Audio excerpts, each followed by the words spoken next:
முகவாதம் அப்படின்னு சொல்லப்படுகிற bells palsy அதை பற்றி தான் இன்றைக்கி பார்க்க போகிறோம்.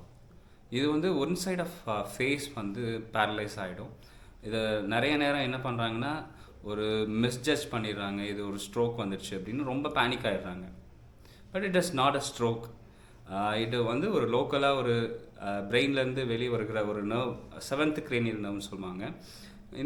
இது ஃபேஷியல் நர்வ். இந்த ஃபேஷியல் நர்வில் ஒரு இன்ஃபெக்ஷன், அது இன்ஃப்ளமேஷன் ஆகிறதுனால ஒரு லோக்கலாக ஒரு வீக்கம் வருது. அந்த வீக்கத்தினால ஒரு சைட் ஆஃப் ஃபேஸ் வந்து அஃபெக்ட் ஆகுது, இந்த மசில்ஸ் எல்லாம் பேரலைஸ் ஆகுது. இதனால உங்களுக்கு என்ன ஆகும் அப்படின்னா, எந்த சைடு பேரலைஸ் ஆகுதோ அந்த சைடுக்கு ஆப்போசிட்டில் இருக்க மசில் ஸ்ட்ராங்காக இருக்கிறனால டுவர்ட்ஸ் அந்த சைடு வந்து ஒரு புல் ஏற்படும். இந்த சைடில் இருக்கிற மசில்ஸில் வந்து உங்களோட கண்ணை மூட முடியாது, சலைவா வந்து ஒரு சைடு எச்சு ஒரு சைடு ஒழுகிற மாதிரி இருக்கும். இந்த மாதிரி பிரச்சனைகள்லாம் ஏற்படலாம். இது வந்துருச்சு அப்படின்னா நீங்கள் ஃபஸ்ட்டு என்ன பண்ணணும் அப்படின்னா, ஒரு நியூரோ டாக்டர் ஒருத்தரை பார்க்கணும்.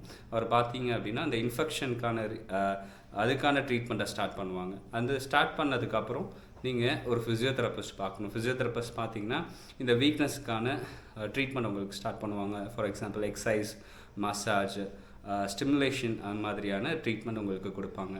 இதை கொடுக்கும்போது உங்களுக்கு கொஞ்சம் கொஞ்சமாக அதுலேருந்து ரெக்கவர் ஆக முடியும். இது ஒரு ஈஸியாக ரெக்கவர் ஆகிற ஒரு பிரச்சனை தான்.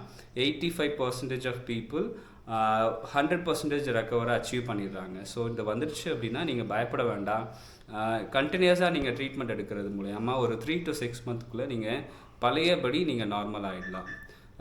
இந்த மாதிரி பிரச்சனைகள் இருக்கிற மக்களுக்கு ஹெல்ப் பண்ணுறதுக்கு திண்டுக்கல்ல ஃப்ரீடம் ஃபிசியோதெரப்பி டீம் ரெடியாக இருக்கிறாங்க.